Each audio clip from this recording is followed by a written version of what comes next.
డబ్ల్యూపీఎల్లో RCB mega auction కోసం ఎవరిని release చేసింది, ఎవరిని ఉంచుకుందో తెలుసుకుందాం. ఆర్సీబీ 2024 సీజన్లో ఛాంపియన్గా నిలిచింది స్మృతి మంధాన కెప్టెన్సీలో. ఈ మెగా ఆక్షన్లో మొత్తం నలుగురిని తమ వద్ద అట్టిపెట్టుకొని మిగతా వాళ్ళని రిలీజ్ చేసింది. స్మృతి మంధాన 3.5 కోట్లు, రిచా ఘోష్ 2.75 కోట్లు, ఎలిస్ పెర్రీ 2 కోట్లు, శ్రీయాంక పాటిల్ 60 లక్షలకి రిటైన్ చేసుకుంది. మొత్తం 15 కోట్లలో 6 కోట్ల 15 లక్షలు మాత్రమే ఆర్సీబీ దగ్గర ఉన్నాయి. Renuka Singh Thakur, Sophie Devine, Heather Knight వంటి కీలకమైన ఆటగాళ్లను ఆక్షన్లోకి రిలీజ్ చేసింది. ఆర్సీబీ బ్యాటింగ్ ఆర్డర్ను ఉంచుకుంది.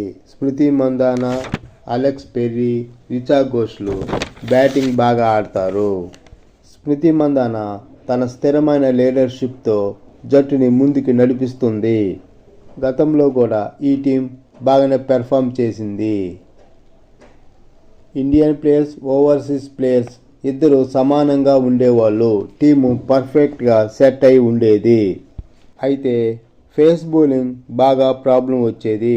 రెగ్యులర్గా వికెట్ తీసే వాళ్ళు ఉండేవాళ్ళు కాదు. టాప్ ఆర్డర్ మీద బాగా ఆధారపడి ఉంది. టాప్ ఆర్డర్ వికెట్లు పోతే కష్టం అయిపోతుంది ఈ టీంకి.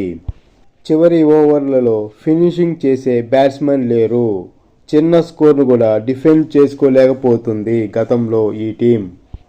ఆప్షన్లో వీళ్ళు తీసుకుపోయే ప్లాన్స్ ఏంటో ఇప్పుడు చూద్దాం.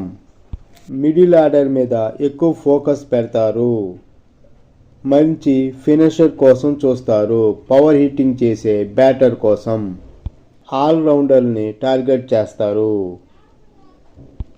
రెగ్యులర్గా వికెట్లు తీసే బౌలర్ మరియు పటిష్టమైన బౌలింగ్ కోసం చూస్తారు. ఓవరాల్గా జట్టు కూర్పు చాలా పకడ్బందీగా చేసుకోవాలి. బ్యాటింగ్ ఆల్రెడీ బాగానే ఉంది. మిగతా విభాగాలు ఫిల్ చేసుకోవాలి.